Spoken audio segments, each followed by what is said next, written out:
BJP के खिलाफ जाना चिराग पासवान को महंगा पड़ गया। बीजेपी या प्रधानमंत्री नरेंद्र मोदी के विजन पर सवाल उठाना चिराग पासवान को काफी महंगा पड़ गया है। अब पशुपति पारस और अमित शाह की मुलाकात और इस मुलाकात पर जीतन राम मांझी का बड़ा बयान। जीतन राम मांझी ने भविष्य की बातें कही है। जीतन राम मांझी ने कहा कि अमित शाह और पशुपति पारस की मुलाकात हुई।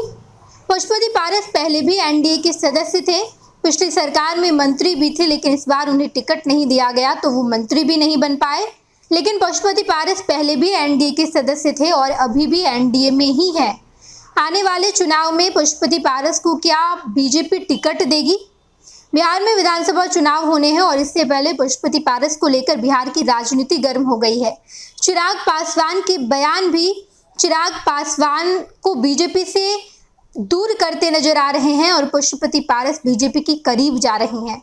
चिराग पासवान ने कई ऐसे मुद्दे पर बीजेपी के खिलाफ बातें कही, चाहे वो वक्फ बोर्ड की बात हो, चाहे वो लेटरल एंट्री हो या फिर सुप्रीम कोर्ट का फैसला SC/ST में क्रीमी लेयर के प्रावधान की बात हो।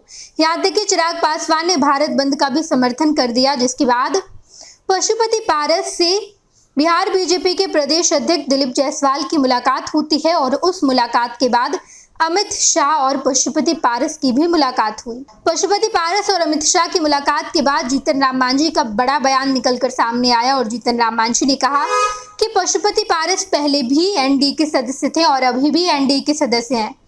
आने वाले भविष्य में मैं भी पशुपति पारस से मुलाकात करूंगा, क्योंकि चुनाव नजदीक है और चुनाव से पहले बिहार में चिराग पासवान और पशुपति पारस को लेकर खूब राजनीतिक उलटफेर देखने को मिल सकते हैं।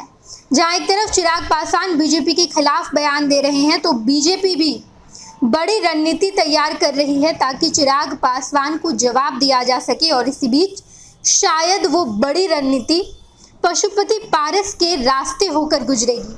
पशुपति पारस उसमें बड़ी भूमिका में होंगे जिस रणनीति को बीजेपी तैयार कर रही है, जिस रणनीति के बाद चिराग पासवान को बड़ा खामियाजा भुगतना पड़ेगा। इसके लिए पशुपति पारस और अमित शाह की मुलाकात और इस मुलाकात पर जीतन राम मांझी का बड़ा बयान सामने आया है। खैर, अभी 1 साल वक्त है बिहार विधानसभा चुनाव में और इससे पहले बिहार की सियासत में ऐसे उलटफेर लाजमी है। हालांकि चिराग पासवान खुद को मोदी का हनुमान कहते हैं, लेकिन इस 3 मुद्दे पर चिराग पासवान ने बीजेपी के खिलाफ बयान दिए। चिराग पासवान या उनकी पार्टी के लोगों ने वक्फ बोर्ड के खिलाफ बातें कही और इसका अंजाम ये हो रहा है कि पशुपति पारस और बीजेपी करीब आती दिखाई दे रही है और इस पर जीतन राम मांझी का बड़ा बयान भी निकलकर सामने आया। आने वाले समय में बिहार में विधानसभा चुनाव होने हैं और चुनाव के पहले ये राजनीतिक उलटफेर देखना दिलचस्प होगा। हम आपको तमाम खबरों से रूबरू कराएंगे। आप देखते रहिएगा first Bihar Jharkhand. Panorama group, जो सोचता है वो करता है। आपके अपने सपनों का आशियाना। ये लो, मुंह मीठा करो। आज मैंने अपना जॉब छोड़ दिया। अब हम पूर्णिया वापस जाएंगे। जॉब छोड़ दिया है? मतलब ये घर कैसे चलेगा? हम करेंगे क्या? और माँ बाबूजी क्या बोलेंगे? इसलिए मैं एक और मिठाई का डब्बा लाया। अपने बिजनेस के लिए लोन अप्रूव हो गया। अरे लोन अप्रूव हो गया वो तो ठीक है, लेकिन पूर्णिया में हम रहेंगे कहाँ? अपना घर भी तो नहीं है वहाँ। इसलिए तो एक और मिठाई का डब्बा अलग से लाया हूँ। हमने पूर्णिया में घर ले लिया है, पूर्णिया के ई-होम्स पैनोरमा में। पूर्णिया में पैनोरमा ग्रुप लेकर आए हैं ई-होम्स पैनोरमा।